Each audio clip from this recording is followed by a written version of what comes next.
Assalamualaikum warahmatullahi wabarakatuh. Kita belajar lagi di pelajaran teknik pemesinan NC CNC. Kita mulai tidak dari awal, tapi nanti kita mulai dari separuh untuk mengurangi durasi yang terlalu panjang. Nah, perhatikan pada gambar job ini, objek yang kita gambar adalah objek mandril atau mandril. Pengerjaan objek seperti ini dengan mesin bobot. Bidang pada mandril ini terdiri atas chamfer, bagian yang paling depan ini chamfer, ulir, alur atau groove, kemudian taper atau tirus, dan bagian ini adalah fillet.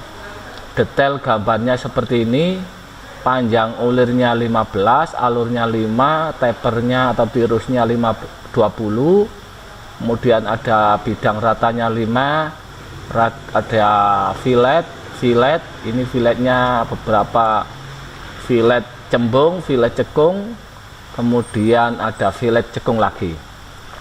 Nah, tidak saya mulai dari awal gambarnya, program Mastercam ini sudah saya buat, ini seperti ini jadinya.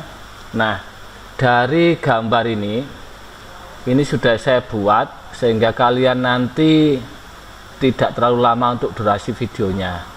Nah, saya kembali ke objek ini. Objek seperti ini, metode pengerjaannya itu ada 4, yaitu roxing atau wrapping. Jadi dibobot wrapping dulu, setelah bobot wrapping selesai, finishing. Setelah finishing selesai, groove atau alur. Kemudian yang terakhir adalah ulir. Jadi ada 4 anak-anak ya, saya ulangi. Roxing, finishing, alur, dan threading atau ulir. Nah, saya lanjut ke gambar yang sudah kita buat. Saya tidak menjelaskan cara menggambarnya, langsung saya ke metodenya. Untuk roxing ini kalian sudah terbiasa bagaimana membuat roxing ya. Roxing tidak saya jelaskan secara detail karena kalian saya yakin sudah lumayan bisa. Seperti biasanya toolpad kita pilih, roxing yang kita pilih T0101 R08 OD finish right atau pahat rata kanan. Pahat rata kanan kita kasih nomor 1 sebab di bengkel ini saya pasang pada tool to rate nomor 1. Setelah itu kita atur feed rate, plung rate, spindle speed, kemudian maksimal spindlenya. Kemudian coolant kita aktifkan. Pastikan nanti coolantnya aktif anak-anak ya. Coolantnya aktif. Kemudian kalau sudah oke. Setelah itu kita pilih user Davin boleh, from machine boleh ya. Setelah itu sudah kita cek rock parameter. Rock parameter tebal penyatannya nanti kita buat 1 mili 1 mili karena bahan aluminium. Kemudian ininya tetap biarkan default. Plung parameter seperti biasanya paling kiri atas. Kalau sudah oke, kemudian oke. Kemudian kita cek bagaimana simulasi atau verify select operation untuk pengerjaan roxing saja. Klik. Nah, saya buat lebih pelan. Nah, seperti ini pengerjaan roxing.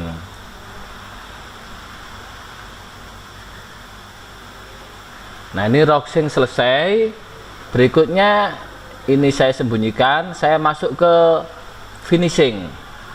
Finishing sama dengan roxing, tool yang kita gunakan sama.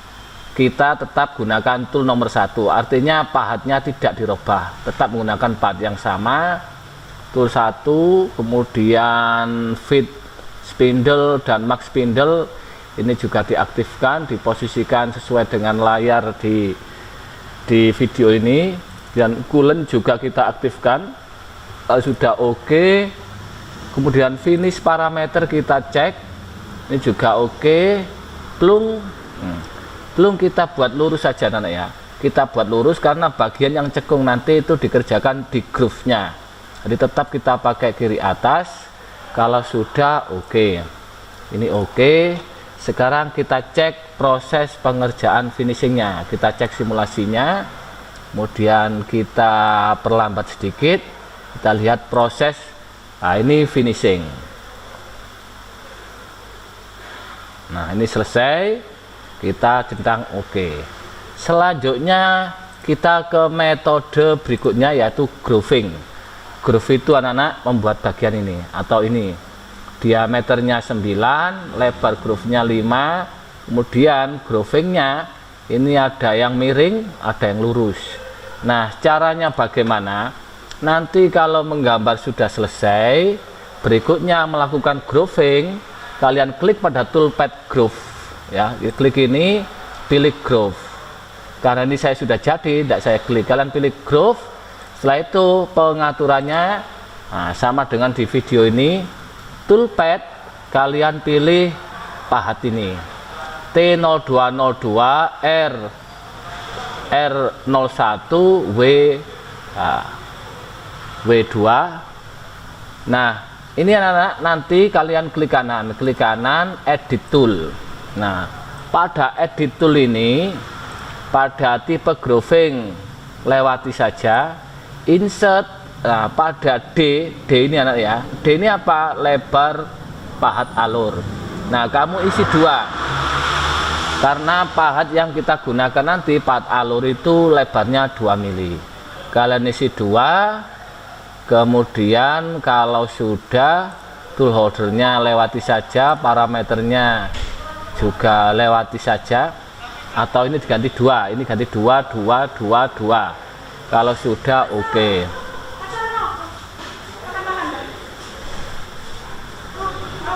Kalau sudah oke. Kemudian di groove ini pastikan 90. Groove rock parameter. Nah, di sini anak-anak ya. Groove rock parameter, kalau di sini terisi 75 persentase. Kalian isi saja 50. Artinya menyayat. Setelah menyayat dia mengambil separuhnya.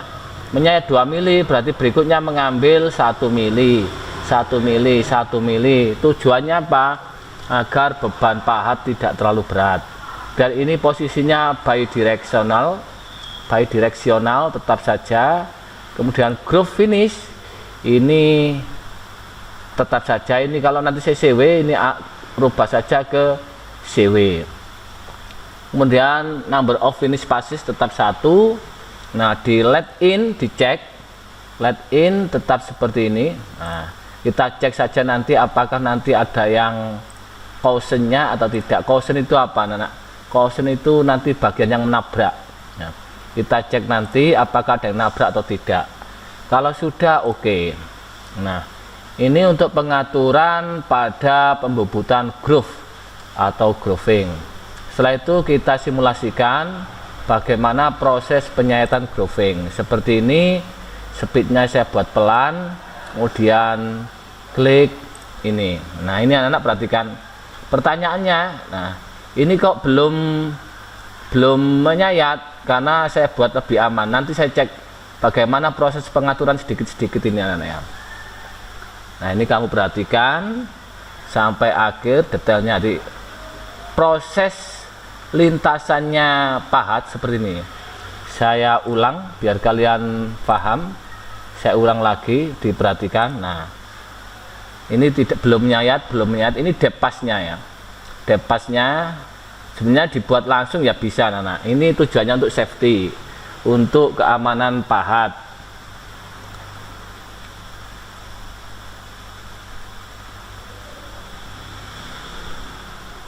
Nah, ini sudah selesai, berarti untuk alurnya sudah betul.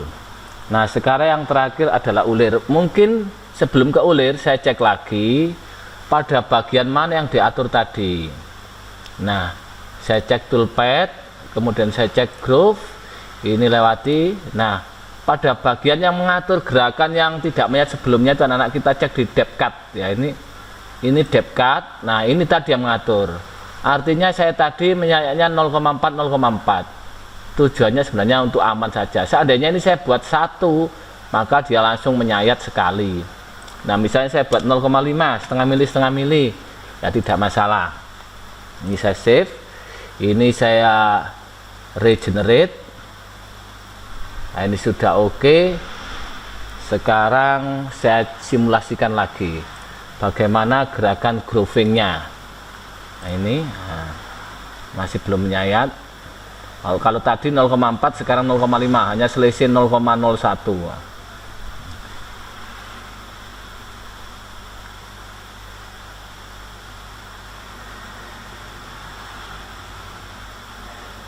Nah ini selesai, oke.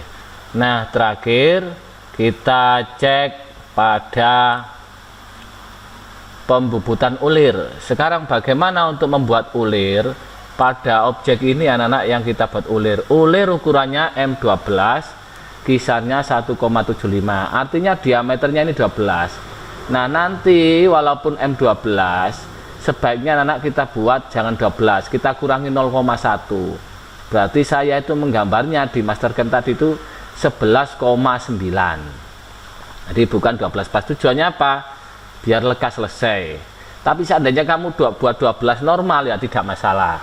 Tapi sebaiknya untuk lebih cepat nanti itu dikurangi 0,1. Misalnya M12 berarti dibuat 11,9.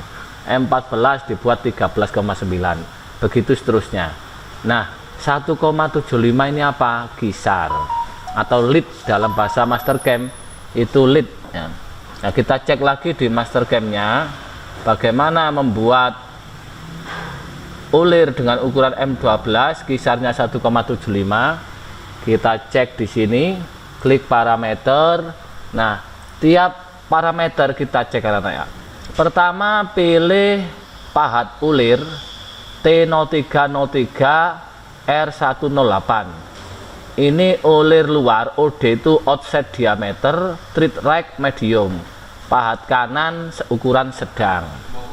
Kemudian di sini kita atur spindle speednya 500, kulennya pastikan aktif. Jadi jangan sampai bobot ulir atau drat ini nanti kulennya off, harus aktif.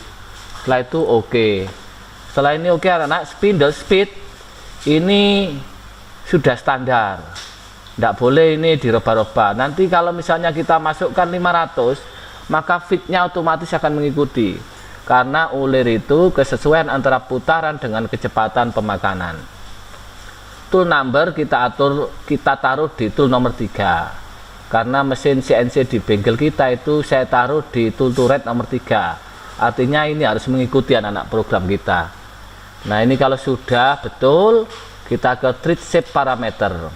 Nah di sini mengenai ulirnya, sebagaimana gambar tadi, ulir yang kita buat ini adalah M12 kali 1,75. Maka di sini anak-anak pastikan lead itu bahasa Inggrisnya ya, bahasa kita kisar. Kisarnya 1,75. Untuk ulir metris, sudut total ulir itu 60 derajat. Kalau dibagi 2 berarti 30. Nah mayor diameter dan minor diameter ini kalian tidak usah dihitung, langsung saja cek pada tabel.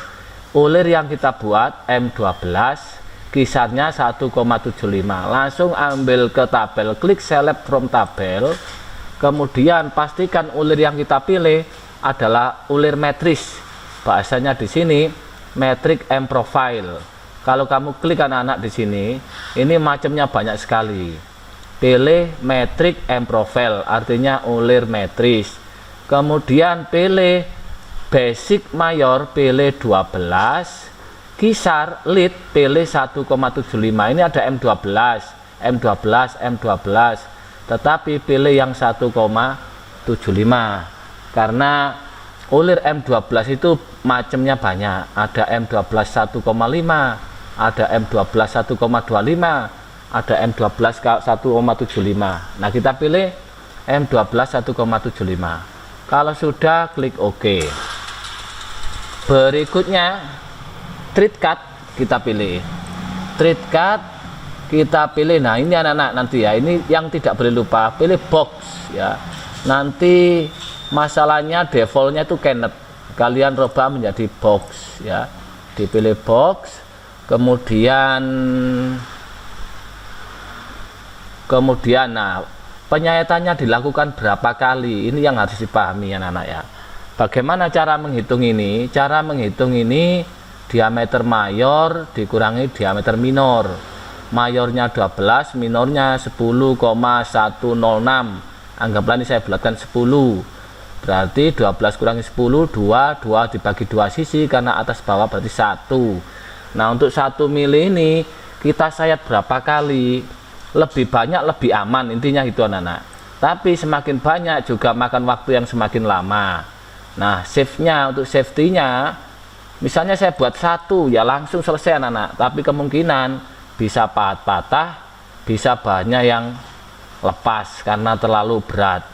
Nah, saya pakai 40 atau saya pakai 50 misalnya. Nah, 50 berarti per penyayatan itu berapa tebalnya?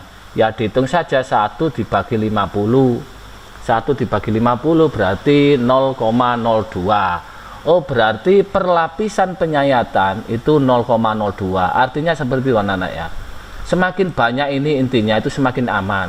Tapi resikonya waktu semakin lama. Nah, saya pakai 40 saja. Berarti sedikit lebih tebal daripada saya pakai 50. Artinya biar tidak terlalu lama penyelesaiannya. Nah, ini kalau sudah diatur anak-anak demikian. Untuk yang lain ini abaikan saja atau biarkan default. Nah, ini sudah. Kalau sudah, jangan lupa coolant-nya diaktifkan ya. Coolant itu selalu aktif. Kemudian kalau sudah oke. Nah, ketika sudah oke, kita regenerate, kemudian kita simulasikan. Klik verify select operation, kemudian kita pelankan sedikit. Nah, kita jalankan. Nah, ini anak-anak akan jadi seperti ini. Nah, ini karena begitu cepatnya, sebenarnya itu kalau kita hitung ya mungkin 40 kali. Cuma karena begitu cepatnya ya kita tidak sempat menghitung. Intinya sudah jadi. Nah, kalau sudah, sekarang kita simulasikan seluruhnya. Nah, sebelum saya simulasikan anak-anak, kesimpulan dari penjelasan saya awal sampai akhir tadi, pengerjaan objek seperti ini. Nah, objek seperti ini anak-anak, itu 4 metode. 1 roxing, 2 finishing, 3 grooving, terakhir ulir atau treat. Nah, 4 metode itu kita terapkan dalam master camp ini. Kalau saya hitung rock, finish, groove, treat, artinya ada 4 tahapan. Nah, ini yang nanti yang harus kalian pahami. Setelah ini sudah anak-anak, saya simulasikan seluruhnya. Bagaimana sih gerakan totalnya? Ini saya regenerate all. Kalau sudah, saya verify. Ini benda masih utuh anak-anak ya, bahanmu masih utuh. Terus kita percepat sedikit biar tidak terlalu lama, dan kita play. Nah, seperti ini proses pergerakannya. Nah, ini alur grooving, proses grooving. Nah, ini ulir selesai. Atau saya tampilkan dari sudut isometrik. Nah, kemudian saya ulangi lagi sedikit, kemudian saya play lagi biar kalian bisa paham. Nah, seperti ini. Ini finishing dan roxing, ini grooving, alur, ini ulir selesai. Seperti ini anak-anak ya. Saya luruskan lagi. Nah, berikutnya kita robah gambar ini menjadi program. Caranya kita save dulu. Saya save. Nah, kamu nanti akan muncul karena ini sebelumnya sudah saya save. Nanti kalau kamu save, beri nama seperti biasanya, nama kalian misalnya. Kemudian kalau sudah, selanjutnya klik, biarkan ini default, kemudian centang OK. Kita namai filenya ini mandril OK. Mandril OK, centang. Nah, berikutnya anak-anak kalau muncul seperti ini, error were detected during posting, pilih no. Nah, file NC sudah jadi. Langkah berikutnya kita tinggal melakukan pengeditan. Objek-objek mana atau bagian-bagian mana yang harus diedit, ini anak-anak ya, yang saya blok. Ini yang warna hitam, ini kita del, kemudian kita masukkan 3 angka, misalnya 047 misalnya. Kemudian di sini kita kasih untuk perputaran pahat. Jadi nanti kita jauhkan dulu, biar tidak ada risiko nabrak waktu pergantian tool. Barangkali di awal sudah dilakukan pergantian tool. Kita ketik sini G0 dan X nya kita jauhkan, diameter bendanya 32, kita pakai saja 80, Z nya kita pakai 50. Selanjutnya kita G54 ini kita hilangkan, G98 kita hilangkan. Nah, ini sudah. Nah, anak-anak, karena saya melakukan pergantian tool dari tool 1 ke tool 2, maka sebelum pergantian pun juga harus kita lakukan edit. Tapi jika kalian hanya melakukan hanya satu tool, ya tidak usah. Nah, ini kalau saya ini dari tool 1 sekarang masuk ke tool 2, ini tool 2. Maka ini saya hapus. Ini jika dilakukan pergantian tool. Saya hapus. Saya ketik di sini, saya jauhkan dulu sebelum pahat saya lakukan pergantian. Saya ketik seperti awal tadi, G0, X80, Z50. Artinya tool menjauh dulu, baru berpindah dari tool 1 ke tool 2. Sama seperti sebelumnya, ini kita hapus. Kemudian G99 ini tidak usah. G98 kita hapus. Kemudian lanjut lagi G54, sudah G54. Kita ke tool berikutnya.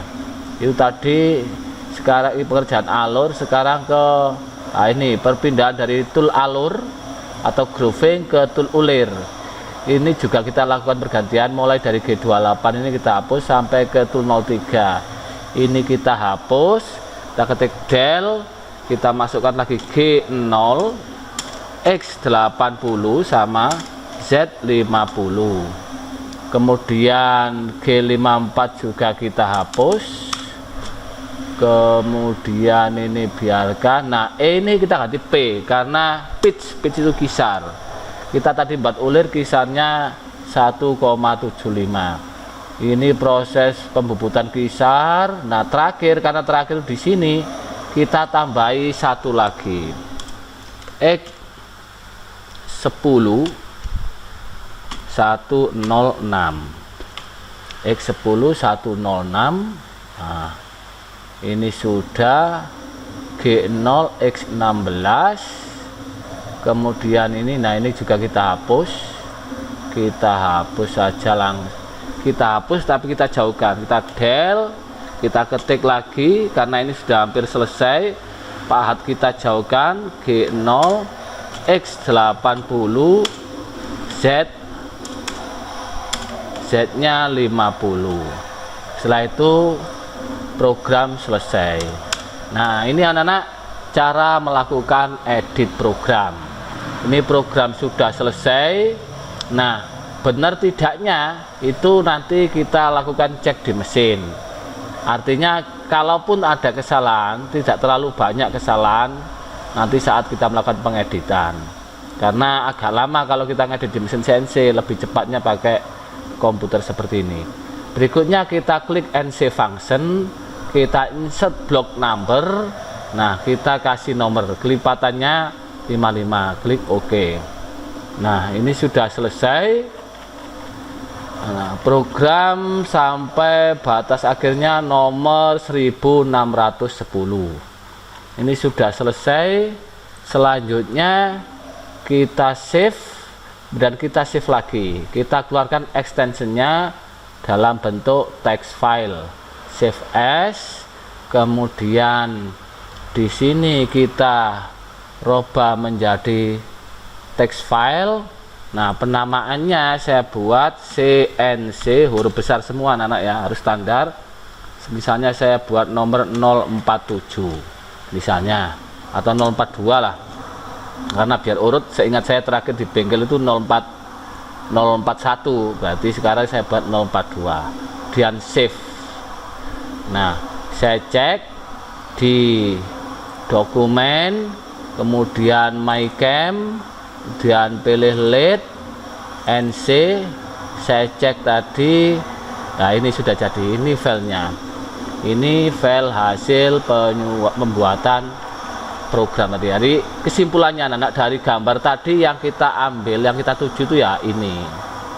Demikian anak-anak pembelajaran mulai dari metode roxing, finishing, grooving, threading, kemudian pengeditan program. Jika ada hal-hal yang belum kalian pahami, kalian bisa tanyakan langsung ke saya atau tulis di kolom komentar. Misalnya ada kesalahan dan mungkin kekurangan-kekurangan dalam pembuatan program ini, saran dan kritiknya saya terima dengan senang hati. Lebih kurangnya mohon maaf. Saya akhiri, wassalamualaikum warahmatullahi wabarakatuh.